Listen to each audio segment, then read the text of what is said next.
One. Evolutionary Hardcore 2.0 is coming your way, episode 140. This one is, we're going to talk about why steroids don't work on some people, presented by Ultima. And in this one, we have a lot of topics. We could talk a lot about this, but we're going to first talk about how steroids are not a magic wand. We're going to talk about poor training you might be doing. We're going to talk about poor diet you might be doing, using the wrong steroids for your goals. We're going to talk about the best Ultima stacks to get the most results. And then we're going to talk about why we love Ultima so much. But let's first talk about steroids are not a magic wand. Let me start with this. I know Mobster has a lot to talk about on this one, but let me start off with genetics and how important genetics play a role when it comes to this. And look, I tell the story before. I used to train when I was a teenager. I trained with a guy all summer. We trained together. I mean, we'd go to the gym, we train. Our diets were very similar. Our sleep was very similar. I don't think that there was much difference in, calories and all this stuff. But that summer, I improved, you know, a lot, especially with my strength. I got my strength up to the point where I was qualifying. I was strong enough to qualify for the state weightlifting, and he didn't. He didn't improve. And what was weird is that some years later, I ran into him, and he was obese. And he told me, he's like, I got cancer and all this stuff. And I was like, wow. I was like, some people are just not genetically blessed. I mean, to get cancer at such a young age, you'd have to be someone with just really bad luck when it comes to genetics and to just end up obese from being just an average build. As a teenager, now in your 20s, you're obese. Obviously, things happen, and that just shows you that genetics do play a role. And some of you are going to use steroids because you want to even the playing field on genetics. And even when you do, your training partners may still be much more strong than you are, no matter what you do. So don't take it as something like, oh my God, I have bad genetics, I should just give up. Because the nice thing about weight training, and I've always been told this, my weightlifting coach always told me this growing up. He's like, as a teenager, he's like, look, it doesn't matter. Your height, your weight, your genetics, nothing matters when it comes to weight training because anyone can do it. It's not like playing hockey. You go play hockey and you grew up in the South and you never skated in your life, you're not going to become a professional hockey player, even if you're gifted to be a hockey player. It's just that's just how it is. Or and if you're 5'6" or 5'5", you're never going to be a great basketball player. And then there'll be some smart ass say, "Oh, Steve, Muggsy Bogues was short." I'm like, dude, he's a one in a million situation. All right. So for the most part, if you're gonna play basketball, if you go out there and you're 5'5", you go out for the high school team or the middle school team in basketball, the coach isn't even gonna give you a chance. All right. He's gonna be like, dude, get the fuck off the court. You're not making the team. You gotta be at least 6 foot in middle school these days to even make the basketball team. So don't give me that shit. So at the end of the day, genetics play a huge role. But the nice thing about the reason we weight train and the reason we strength train, the reason we use steroids is because we want to take our average genetics and be a good weight trainer. Or we want to be a good weight trainer and take steroids to be a great weight trainer. Or we want to be a great weight trainer and take steroids and be competing for a pro card. So it doesn't matter whether you have poor genetics, good genetics, great genetics, it doesn't matter. You can still succeed in weight training. You still enjoy weight training and still get some results and gain confidence and get something out of it. And then we use steroids to push ourselves to the next level. So don't be discouraged if you don't have the best genetics. You're working out with the same dude for a year at the gym and he's benching 300 pounds and you can't even bench two plates. Don't get discouraged because everybody has different genetics and everyone has personal goals. It's not about a competition. You're competing against yourself. You're not competing against other people. Mobster, what are your thoughts on this? Yeah, look, I had a very quick discussion at the gym with a buddy, and I was unloading the leg press with some obscene poundage, Steve. 1,606 pounds today for 6 reps. And he said, I'll never do what you can do. I said, look, you're a landscaper. It will destroy me just for my fitness. It would take me 2 years to do anything close to the kind of work that you do on a daily basis for me to get comfortable.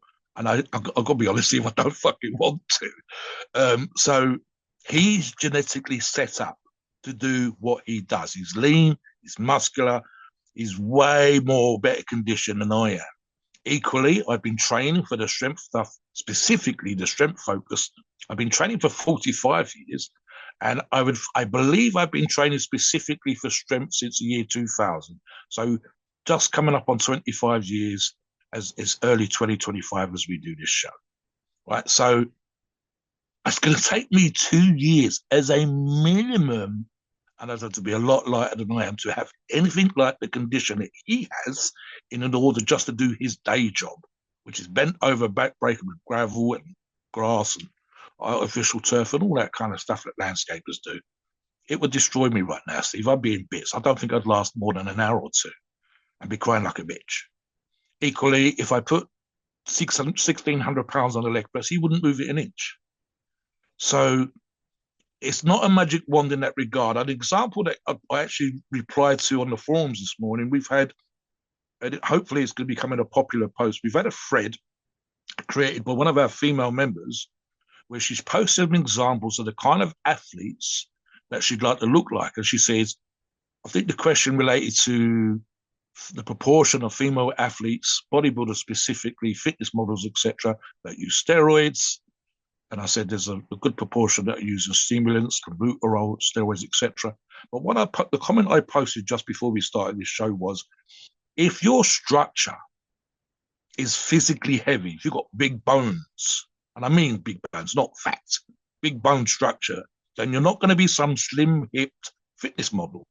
But what you could be is a better version tomorrow of yourself than you are today. That applies to everybody listening to this show. Steve, me, everybody listening. What you go to the gym for is to be a better, stronger, leaner, faster version of yourself tomorrow and the next day and the next day compared to where you are today, and especially compared to where you start.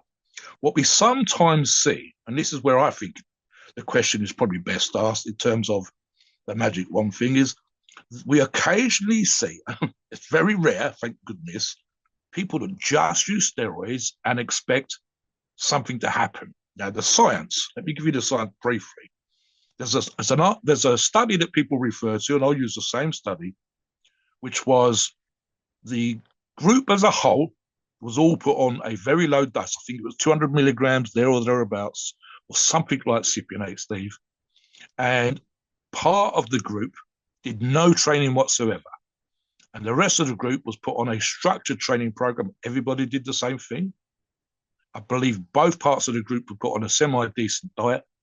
And the untrained group still added 3 pounds of muscle tissue. But the trained group added 6 pounds of muscle tissue. And these were averages. That's across the whole group, some more, some less. But the average in the untrained group was 3 pounds, and the average in the trained group was 6 pounds, just to emphasize that particular point.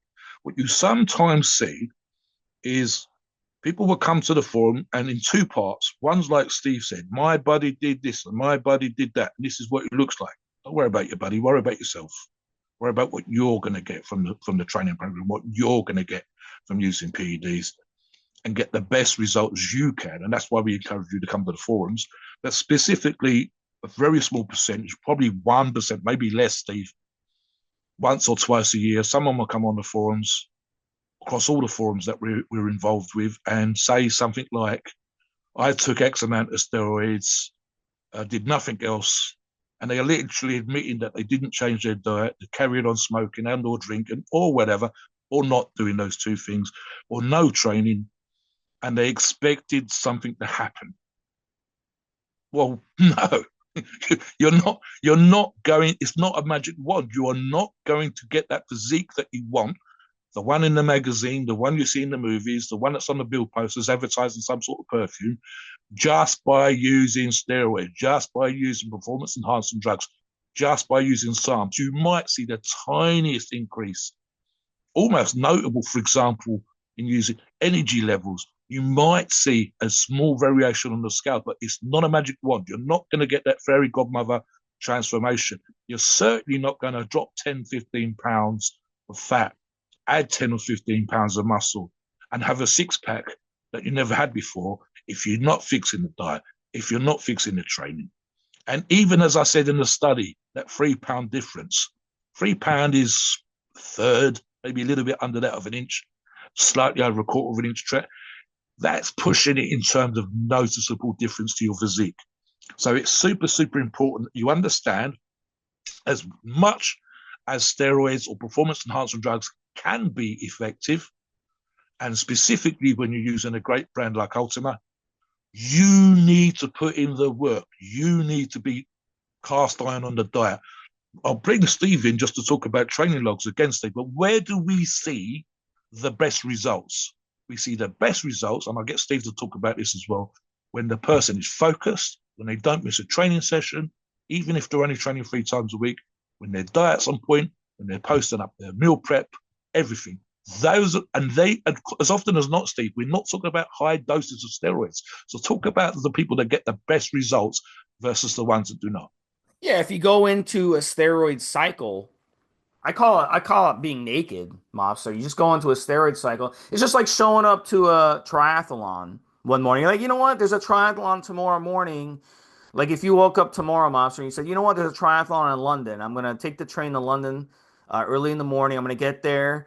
I'm gonna take a water bottle with me, and I'm just gonna show up and run the triathlon. I know where you're going with this, Steve. I'd be fucked getting to the starting Yeah. Well, line with I've no seen preparation. But Exactly. I've seen people do that. I've seen people just show up in the past to road races and they just show up out of the blue. And I've never seen them before because I used to know the people. Everyone in my age group I knew and I became friends with them. I'd run into them at my gym. I'd run into them at other races. We get to know each other. And I knew if they showed up, I knew either I was going to have him in front of me where I was going to try to catch him at the very end, or he was going to be behind me and I have to turn my head and see that he'd be behind me. And I'd be like, you know what? I got to speed up, to stay in front of this motherfucker because he's dangerous and he might catch up to me. If he had been training hard leading up to the race, he might actually beat my ass this time. But I've seen people just show up and I'm running like the first mile and they're staying up with me and then they just fall back and I look back and they're walking and with their head down. It's over, and they tried to stay up with me. They don't have the conditioning. They didn't train for it. So it's the same thing. You go into a cycle and Steve, imagine turning up with no driving license and no driving experience and then jumping into an F1 sports car and thinking you're going to be a world oh class yeah, it racer. happens all the That'd be time. psychotic. Yeah, and Yeah. then they crash the car. We see this all the time. That's why you don't let people drive your car. If you have a nice car, because they're used to driving a Hyundai or a truck or something, and you give them a nice sports car, and then they end up crashing it right away because they're not used to it. But look, at the end of the day, we've seen people all the time. They just hop on the steroids and they'll run a cycle, they'll run a couple cycles. They won't get any results because they never trained before and they're trying to figure it all out. And we're going to talk about training and diet on the next couple segments, but you can't just hop on a cycle and just try to figure it out. You have to have the consistency, the muscle memory, the body memory.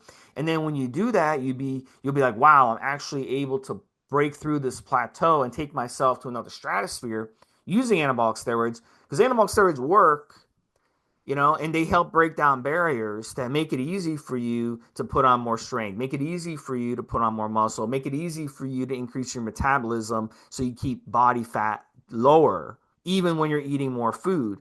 So they do a lot of things in your body, but you've got to have that consistency. So the title, steroids are not a magic wand. In this case, it definitely it's definitely true because you can't just literally just walk in, sign up for a gym membership, then the next day order steroids and think you're going to turn into Ronnie Coleman because it doesn't work like that.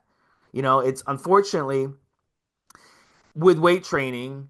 This is why I tell people if you're listening to this podcast and you're a young guy, consistency, consistency, consistency. The hours you put into the gym when you're young, The hours that Mobster and I put in when we were young, when we were teenagers, when we were in our 20s, when we were in our 30s, has paid off now as adults because our bodies remember all of that.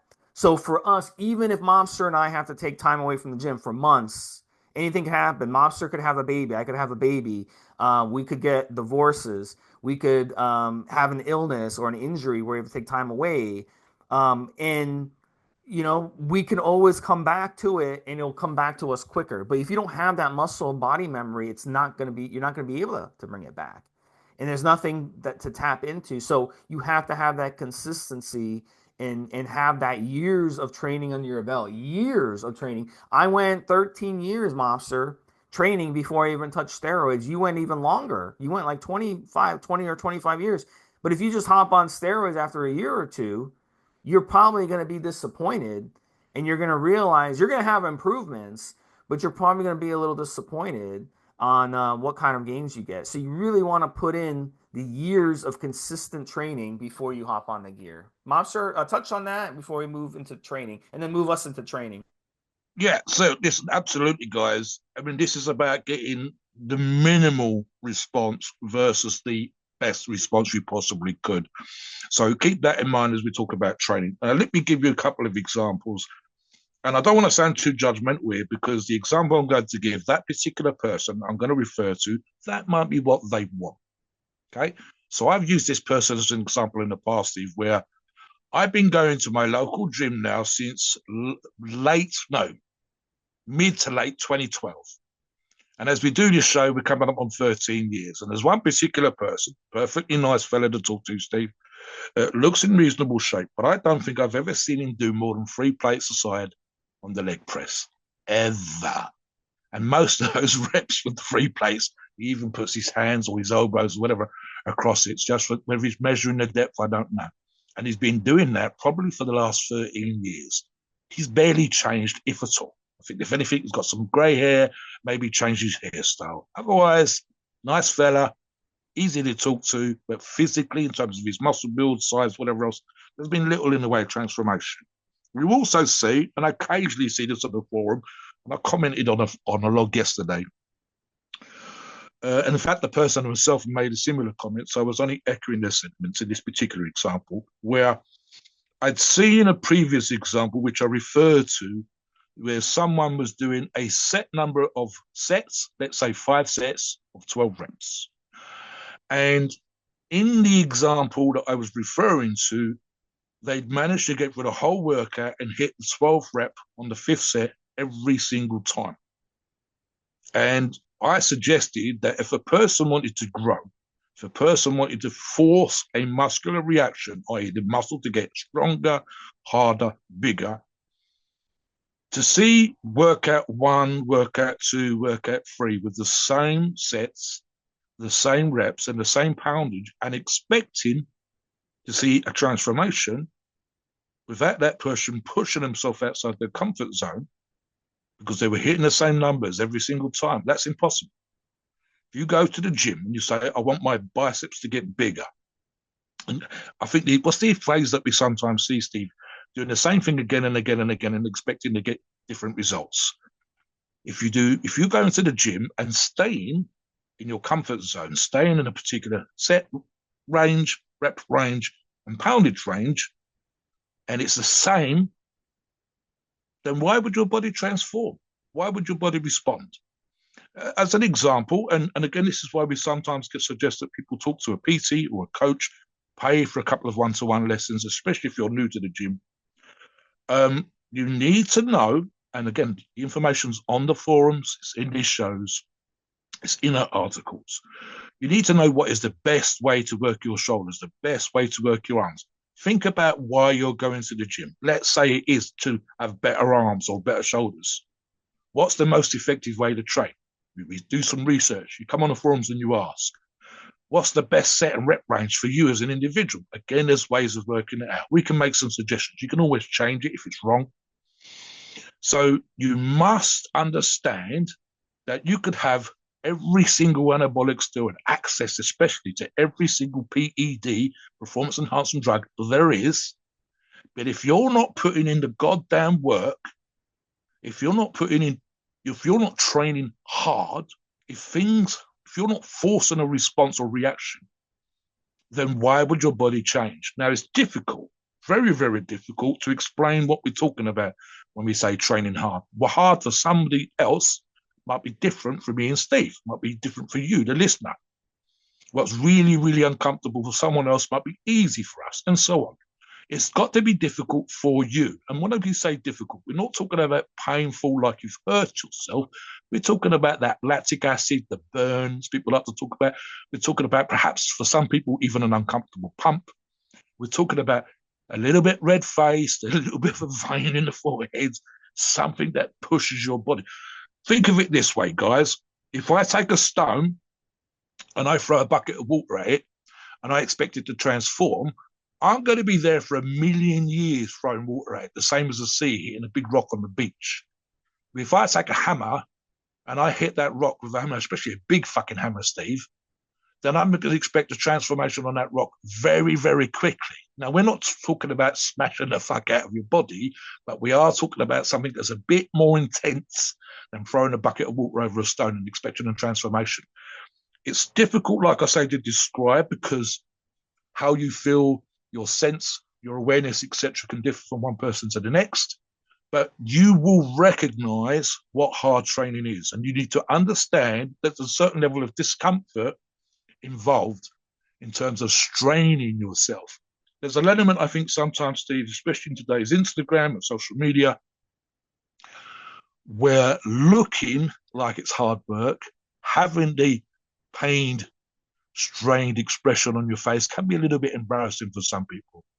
The idea that social media is going to see them with a beetroot face, all veins popping out and sweat dripping off of them. Yet, ironically, that same kind of image is what you'll see on some of the sports channels where people are putting themselves through an intense workout. And the reality situation is you need to be somewhere outside of your comfort zone, and you need to be training especially effectively, scientifically, with a level of intensity that makes your body adapt. Like Steve said, the idea that you could turn up to run a marathon with no training is ridiculous.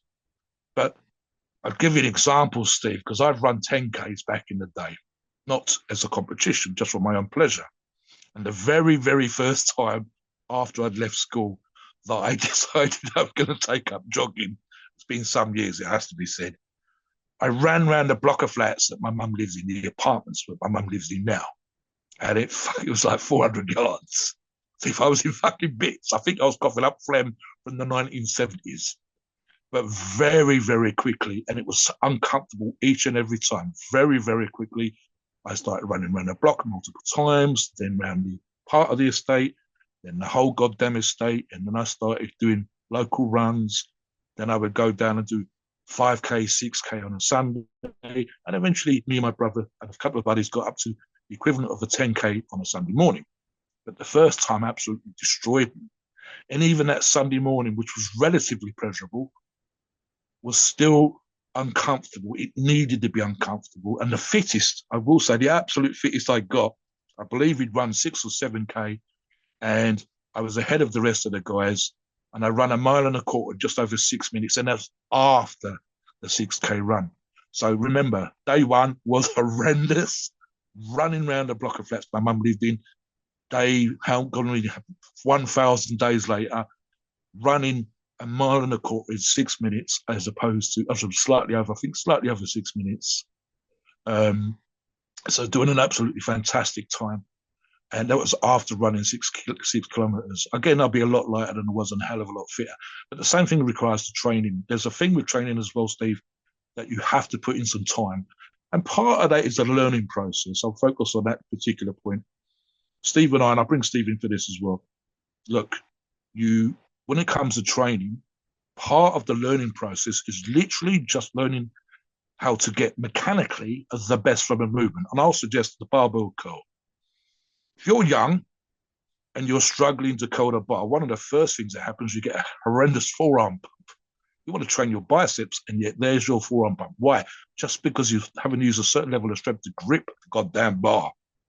And because you're squeezing so hard so as not to drop it, you get a great forearm workout. But within a couple of weeks, the pump in your forearm goes, and now you've transferred the pump into the bicep.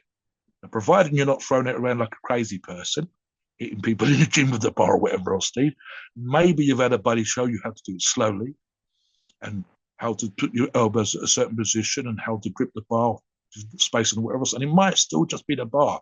Now you've transferred the strength and the pump from the forearms to the bicep, which is exactly what you want. Now, the other thing, of course, is just time. Steve and I, regardless of whatever level of strength or muscle density or size or whatever else we got now, started somewhere else a long, long time ago.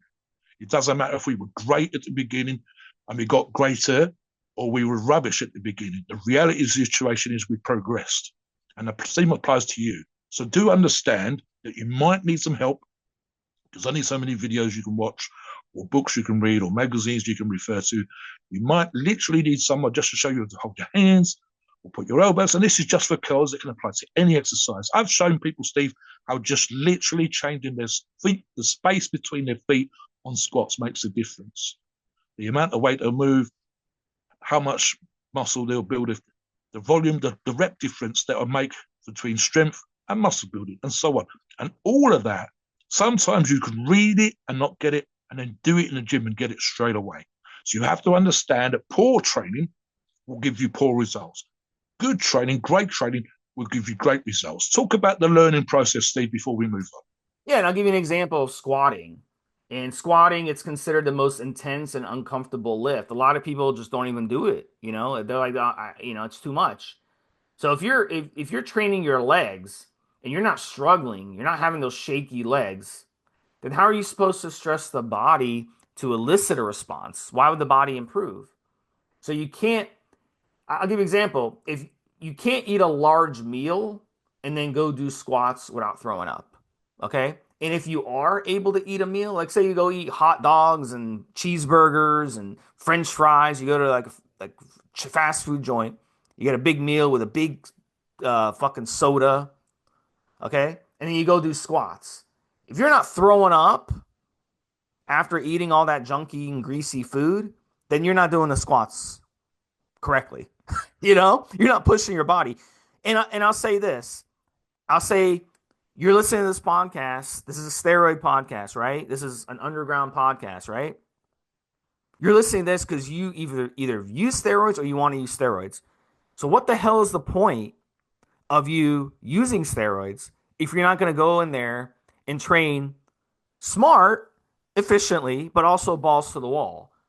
And so if you just want to go in there and do 135 pounds, one bar on the squats, and okay, that's fine. I'm not saying there's anything wrong with that. But you're not listening to this podcast because you want to do one plate on the squats. You're listening to this podcast because you want to do 3 plates, 4 plates, even 5 plates one day on the squats. You want to push yourself. You want to do ass to grass squats, high repetition, 2 plates, high repetitions, 25 in a row, boom, boom, boom.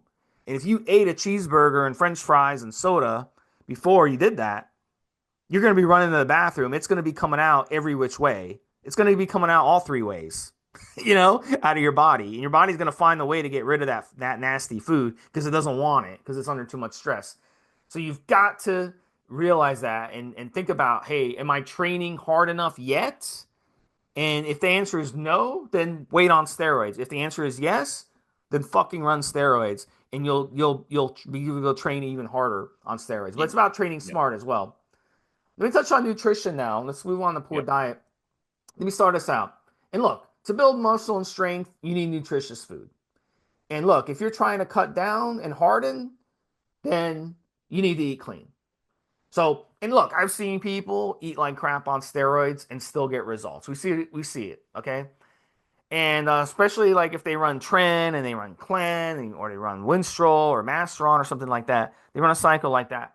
But then what happens when they come off? They end up looking like shit, because they don't know how to eat. So one way or the other, you're going to have to eat the correct way.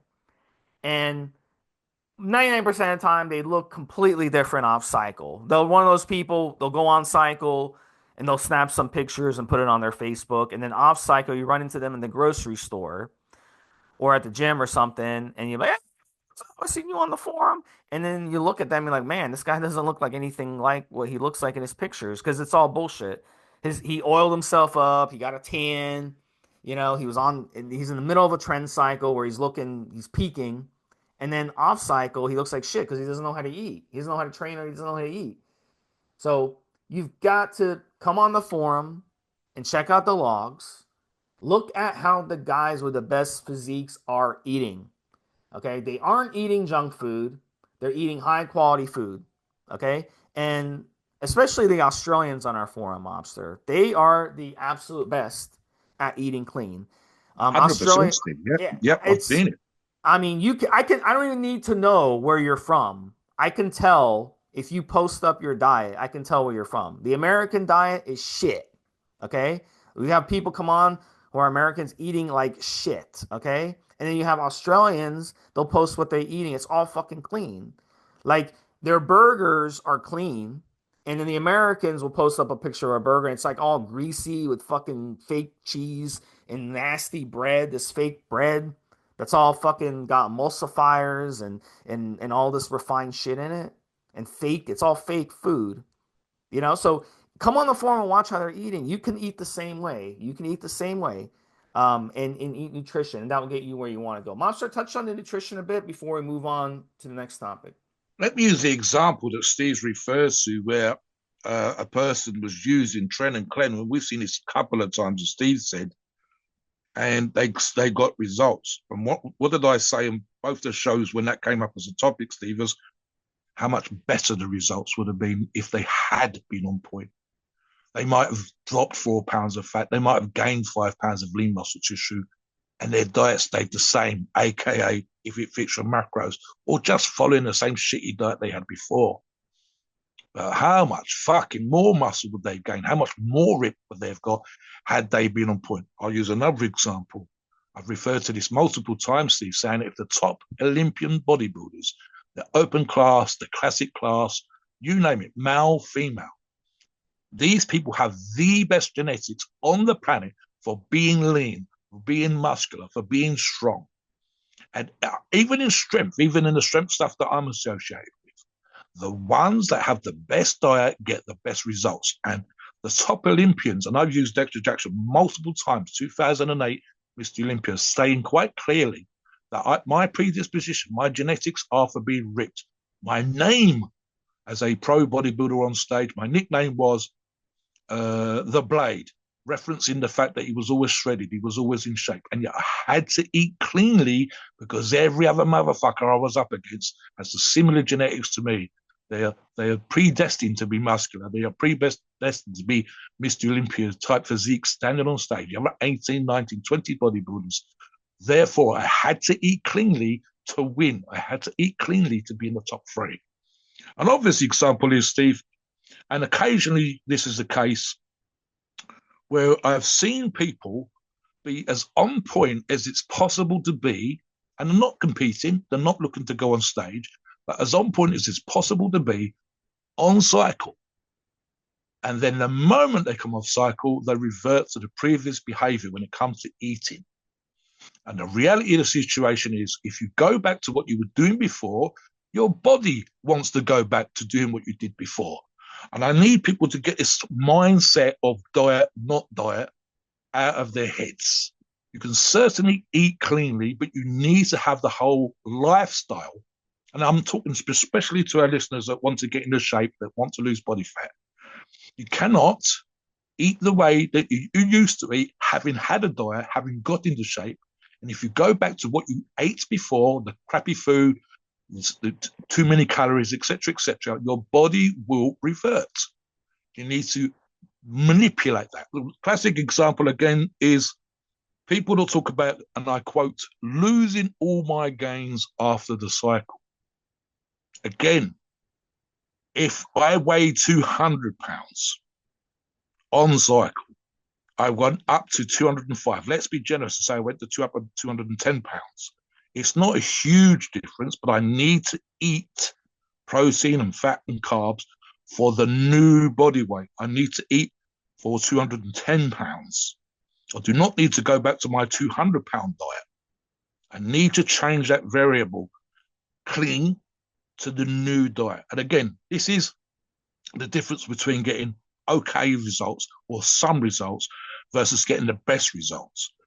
You do not need to be some kind of anally retentive, freakish monster. You can occasionally have some treats. You might have one or two cheat meals a week. You might, for example, and this is another sort of Olympian tip, which is, and especially when on cycle, and especially when they talk about refeed days or cheat days, and especially if you're prepping for a show, competition, for the beach or whatever else, one very simple thing is just to double up on the clean food. And let me finish on that particular one. And it comes down to the if it fits your macro sort of thing again, Steve. We've used this analogy on other shows. You take a pair of twins, male or female, and you take them to the gym, Steve, you and we crack the whip and we make them train their asses off. We make them do the same routine. Hell, Steve, if you want to, we might even make them do the same sets and the same reps. We won't even allow for one having a better mindset. We literally train the chest the same with the same poundages on the same machines for the same sets and the same reps.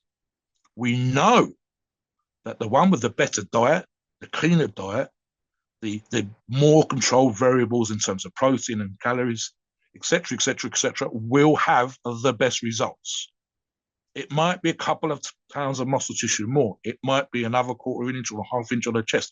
It might just literally look in better when we take end of program photographs.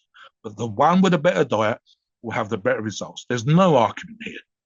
And why invest in great products like Ultima products? Get together your $1,000 worth of PEDs, get together a great PCT, have a $300 a year or whatever it costs you, gym membership, drive to the gym, getting ready for all these other things, and then do half-assed stuff when it comes to the diet, half-assed your nutrition, half-assed your training. Let's move on now, Steve, to the wrong steroids. Now, Yeah, I'll preface. Sorry, let me preface this before I bring Steve back sure, in. go ahead.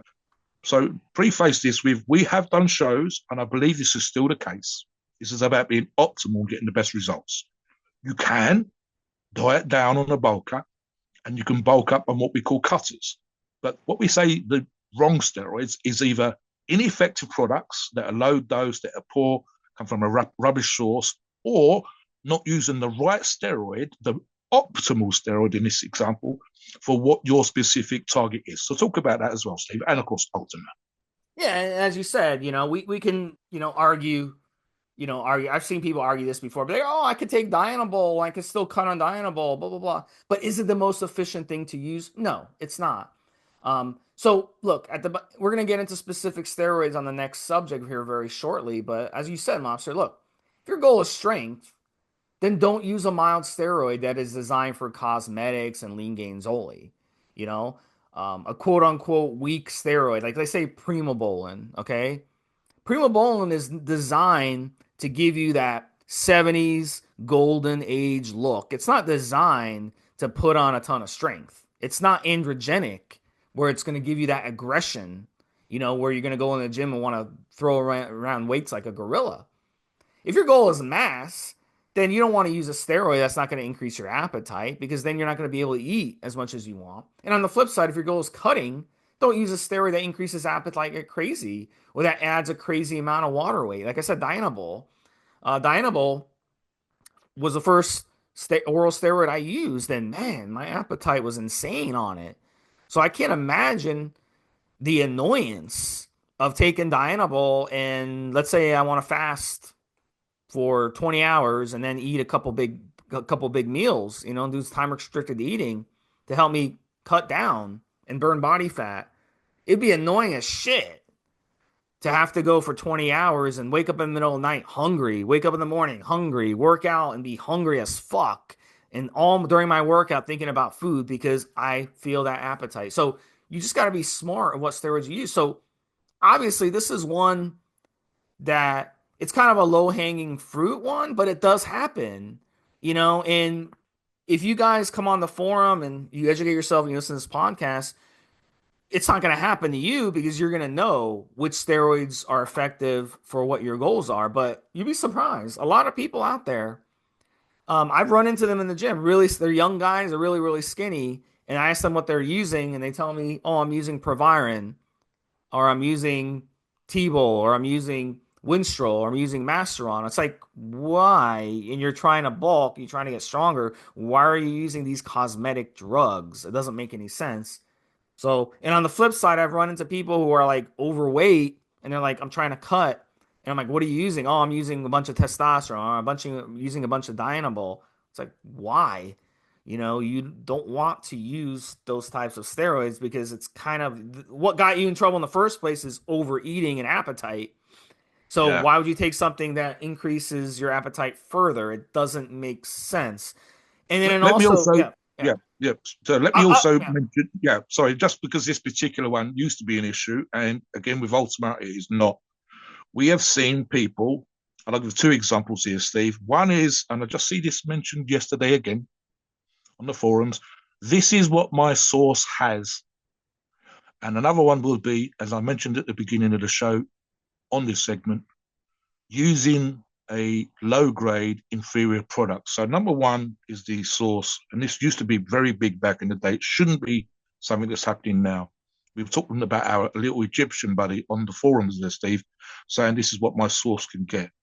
And we occasionally see this comment made. Listen, guys, back in the day, you used to have to go out to the gym car park and meet a member, and they would take you to the trunk of their car, and they would take the bag out of the car, stick it on the trunk, and unzip it. Maybe it's still in the trunk, the boot, as we say here in the UK, and unzip the bag, and they would show you what they had. And it wouldn't be necessarily every steroid that exists. It wouldn't be blends. It wouldn't be high dose products. It wouldn't be all the different things you can now buy from companies like Ultima. It would literally be what he had left, what he'd managed to get hold of, and so on and so forth. Mhm. Or And it could that's be what one of some those. It could be one yeah, like from the Goodfellas, just shoot you and steal your money and throw yeah, you in yeah. the trunk He's, and go they've go robbed the dump you somewhere. pharmacy. That was Yep. before you had tracking devices and iPhones and Oh, cameras and everywhere. yeah, That was yeah. easy, right? So that was one. The other one was, and me and Steve have talked about this. Steve and I have both given you examples on previous shows, and my particular example was Debo with no Debo in it, Steve. And I talked about how I was prepping for a competition, a strength competition, grip strength competition specifically, and I made a major mistake of leaving it to the last minute to order product. The source that I was ordering from was a great source. Highly recommended, particular guru back in the day. A little bit expensive, but you knew 100% that what you were getting was going to be the real deal. And someone decided to help me out. I said, listen, I don't think my product's going to arrive in time. I really, really, really need to be on cycle on this date to get my 8 weeks so that I want to be ready for the day of the competition. I want to kick ass. If I wait, it's going to be like 9, 10 days. So they said, listen, I've got some Debo. Don't worry about paying for you. Here you go, buddy. Thank you very much. You've saved my ass. Blah, blah, blah, blah. Lo and behold, it was nothing. I don't think it was anything in it whatsoever, Steve. And I managed. I think it was something stupid like I'm going to say 6 day supply. And then on the seventh day, thank goodness, I think day 6, day 7, the legitimate product turned up. And I told the story before where no gains, no pump, no nothing. Day 1, day 2, day 3. With Dynabol, you nearly always see something within a couple of days. Certainly the third or fourth day, especially if you haven't used any other BEDs all year. The legitimate product arrives, and I've just finished the bottle. The few pills that were left have gone of the not very good product, not effective at all product. And the other products arrived in the post. I've opened them up. Thank you very much. Let the person know that they've arrived, etc. And from Friday, Saturday, Sunday, Monday, I gained a pound a day. There was absolutely fuck all in the free products that someone had helped me out with. But the real deal, boom, straight away. Literally day one, Steve. By Monday, I was up £4. And this shouldn't happen anymore. We're using sources like Ultima for great products that we know are going to be dosed effectively. You want to make sure that you're using a good, solid product, good, solid brand, something that we've talked about, something that we discussed, something that we know is going to be effective. So make sure that you are doing that. And again, we're going to get now more specifically, Steve, into dosaging, products you can use, etc. Yeah, An why don't you example of start great us? Ultima Yeah, why don't products. you start us off with your favorite bulking stack of all time from Right. So Ultima? Steve knows. Steve knows. I mean, regular listeners will know. And I'm doing this right now, Steve. I need to eat more, it has to be said. And that's the kind of advice we gave you at the beginning of the show as well. So one of my favorite cycles of all time, and you can use Ultimate to do this absolutely. And I believe they got multiple options here, Steve, is the Sustanon and Deca, Nandrolone Decanate cycle. Sustanon, of course, is a blend of testosterone esters, short, medium, and long acting. I'm going to be doing a total of 8 weeks, and I would expect previous Sustanon and Deca cycle run late. I'm going to say 2023 is when I went to my all-time highest body weight of 336 pounds. I'd actually done a 4-week cut and the 4-week bulk, and I went from on the cut 327 down to 320, and then back up to 327, but with a smaller waist, and then from the 327 to 336, an all-time high. Now I blow up like a motherfucker. There's going to be some water retention, but I don't mind. The leverage from my strength went through the roof. In fact, my strength right now is really, really good. And I've been on this particular Susteca thing for about 3 weeks. It's day 20 as we do this show. Epic fucking bench session Friday, as you know, Steve. Stupid fucking leg session today. So for me, it's my favorite all time. I'm running that, as I say, 8 weeks. The previous cycle was just 4 weeks. In the past, I've talked about going from 280 pounds to 300 pounds, and it was kind of like a guarantee, Steve. That's what I would put on. I wasn't looking to keep the weight then. I am now by comparison. So just keep that in mind, guys. And again, I think Ultima has multiple, especially when it comes to the testosterones, but they also have things like 250 milligram as well as a higher dose 500 milligram product, Steve. And indeed, I've got a 500 milligram product here that I'm going to be half dosing. In terms of actual dosage, and this is just for me specifically, might be different for you, the listener. My preference is currently for 1 milligram of Sustanon 250 and 1 milligram of around the same ratio in terms of the Nandrolone Decanate. And that would be, so that's 2 milligrams, sorry, 2 mil, 500 milligrams total.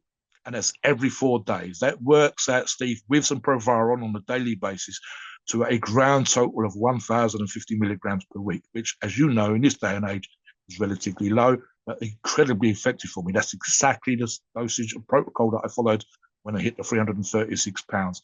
Talk about a cycle that you'd run, Steve, just for getting in shape, for example, using Ultimate.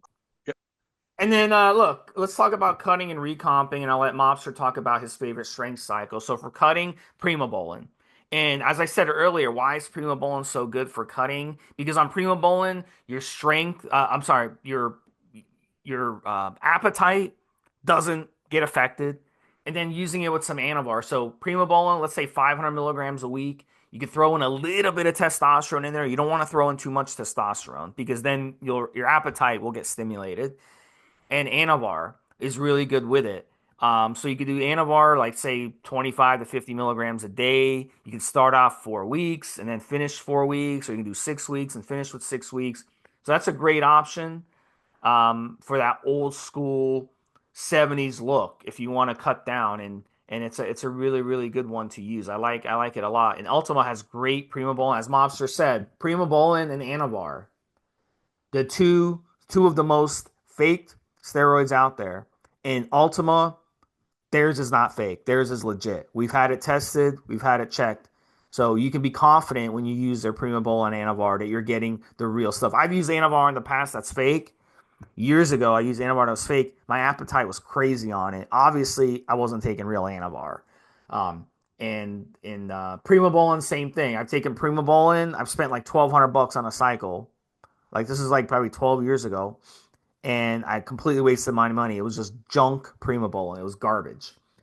Recomping, Trembolone, Trembolone, Trembolone. And Trembolone, look, you can do it all on Trembolone. You can ball, cut, recomp, and get stronger on Trembolone. So I throw in Trembolone as well. I'd steal that from your segment, Mobster. I'd say Trembolone's great for strength. I hit all-time PRs on Mobster on Trend. I turned into a monster on it. So, but if you want to recomp, a great stack, and I've done this stack before.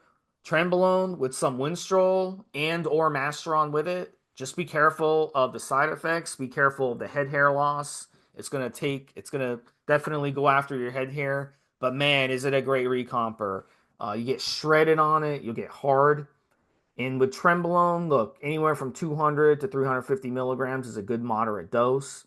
Ultima has excellent Trenbolone, clean Trenbolone, and you'll get really, really good results. You can run the Masteron with it up to 500 milligrams a week. I've done that. And you can run Winstrol with it. I don't only do the Winstrol 25 milligrams a day with Tren because of the side effects. So those would be really good options. Mobster, what are your thoughts on those and strength? What's your strength stack of the session? I'm just looking at some examples here, Steve, from the Ultima product line, and let me give you a suggested. I would probably run a variation of this myself, and indeed might go with the Ultima Oxy, something like that, as a finish to the current stack that I'm doing, just for that peak level of strength I'm actually after. Now, I'm doing a sus deck up, which is a bulk, as we said, but I'm also looking to max out on certain exercises. So there's a couple of ways I could run this. But let me give you an example. And I'm thinking more of my training buddies back in the day, Steve, that they could run using Ultima products.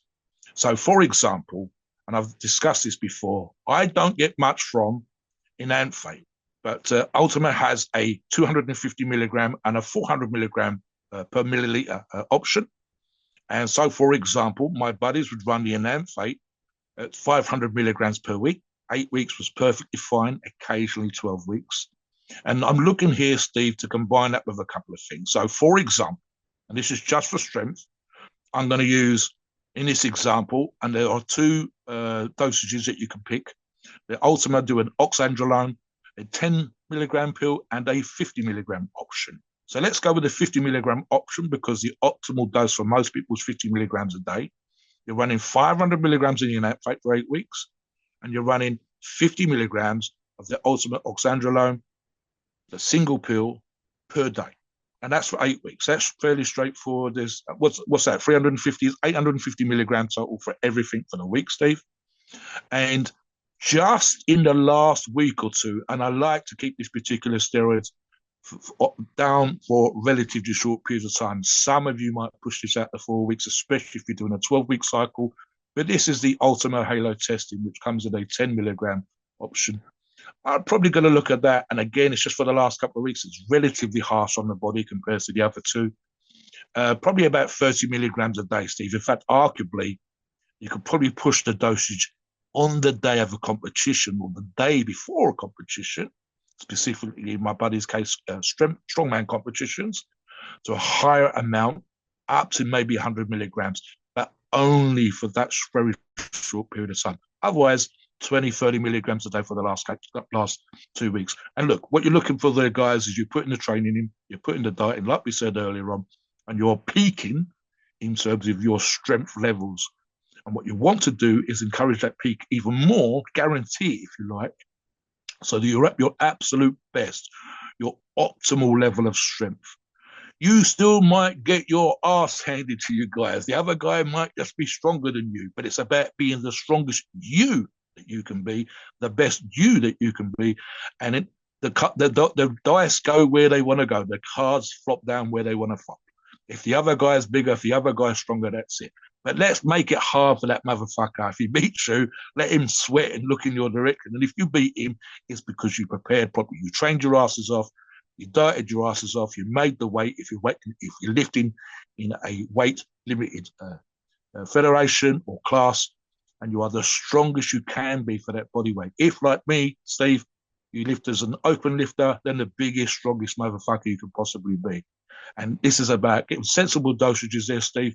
Again, for my strength training buddies, we're probably going to take this out towards 12 weeks. My preference was always for slightly shorter cycles. I have done 16 weeks, but my preference is nearly always for 8 weeks. I have competed multiple times of the year, but my preference was always once or twice. And once or twice for me is relatively easy, Steve, if I can do 2 8-week cycles. Start prepping 8 weeks out, and then 8 weeks in, you bring in the PEDs, and then at the very, very, very end, you peak off the stuff like looking the halo testing. What do you think about specifically the whole Ultima product line and Ultima as a brand, Steve, because I think listeners need to understand how important it is having a brand like Ultima and having access to a brand like Ultima compared to how it used to be, and especially if you're looking to get the best results from the cycle. Yeah, and you can come on the forum and you can check out where to get Ultima. So it's very, very important. Um, and Mobster brought up the point earlier, and I'll bring up the point again. Really, the number one reason why steroids don't work on some people is because they're using fake gear. And Mobster covered that earlier, but it's so true. And we're very lucky today that we have access to so many quality brands, one of which is Ultima. And back in the day, when I first started using gear, I had to order gear internationally, send a MoneyGram or Western Union to some dude in some foreign country, and hope they would send me the gear because why would they? I mean, they can just take the money and not. What am I supposed to do? Am I supposed to go to that country and hunt them down and get my $1,000 back? No. And it was extremely expensive. Shipping was extremely expensive. It was like $60 just to ship. And it took over a month for me to get the products. Horrible. Today, Ultimo ships quickly, and you know the gear is good, and you know they're not going to cheat you because they value their customers and they want you to keep coming back. That's where they get their money from people coming back over and over and over again. And that's why they have such a high retention rate among customers. So it's very important to make sure that you're using quality gear. All these steroids that we talked about, if you're not using correctly dosed steroids, you're not using legit steroids, you're not using real steroids, then you're wasting your time. You're not going to get results. So we want you to use the real stuff and you'll have the best chance of getting results. And Ultima is the place. We've had guys on the forum send out their products to be tested independently Yep, and anonymously yep. without Ultima knowing a thing. And they've done. It's not like one of those situations where Ultima reached out to them and said, I'm going to send you some gear, go and test it. Cherry picked for analysis, Steve. Exactly. Let me give you Go an ahead. Yeah. example, guys. There are, and I believe, guys, listeners, you can still find these videos. There are videos online of raids on Mexican labs, but this was actually a British documentary I'm thinking of, Steve. So this particular documentary found a small warehouse, multiple floors, and one of the floors in the warehouse was being used by a steroid or pill making, not just steroid, but other pills as well, company. And the camera goes around and shows you stuff scattered all over the place and bags of powder and God knows what else. They had a cement mixer, Steve, set up. Now, to be fair, in the manufacturing process, the particular machine in question, in a proper setup, does look a bit like a cement mixture. It's a giant machine, revolves around, and the pills are in there and they get coated with the coating. But this was an actual cement mixer that had been hired from a machine hire company. And I've got to be honest, Steve, I'm not entirely sure that it was clean when it arrived. It looked like it might have been used for mixing cement in the past. In certain other documentaries and videos, we've seen stuff mixed up in lockups. We've seen videos of labs in kitchens where vials and syringes are being put together, and the person's no mask, Steve, no hairnet, no nothing, chatting away to the camera as they happily put together steroids for, I think it was Lad Bible, one of those particular videos. Listen, if you go online and research companies like Ultima that we've discussed, you can quite often find photographs of the lab equipment. You can find photographs of the actual laboratory that the products are being produced in. I believe one company, Steve, there was videos of the manufacturing process where the scales alone are 10 or 20,000 pounds just for the scales because they needed to be that level of quality. You don't get to last in the industry and provide solid products that work if you aren't investing hundreds of thousands of dollars, pounds, whatever currency you care to mention, Steve, in proper manufacturing process. A proper company like Ultima is testing products in-house, then taking products from the production line and sending them off to labs. And then, as Steve said, customers are buying from a registered reseller of Ultima products that's approved by it. You go on the Ultima website, you can check for these kind of, is this company that's reselling the product sold by Ultima, one of their approved resellers. And then they've taken it themselves at their own expense from their own pocketbook, their own wallet, and sending off to labs and expecting to get poor results and coming back with great results. That's how you last the industry. That's how you build your reputation. And then again, come onto the forums, check out the logs, see people running Ultima products, see the results they get with a good diet, with hard training, and let us know, guys. We want to see if you got any thoughts on the reasons why steroids might not work for some people and how you fixed that when it didn't work for you. What did you change? How did you make great results happen? Did you train your asses off? Was your diet on point? Did meal prepping make all the difference for you? We want to know. Please note, we are not doctors and the opinions are ours. It is our view and based on our experience and views on the topic. A podcast for informational purposes and entertainment only. The freedom of speech and the First Amendment applies.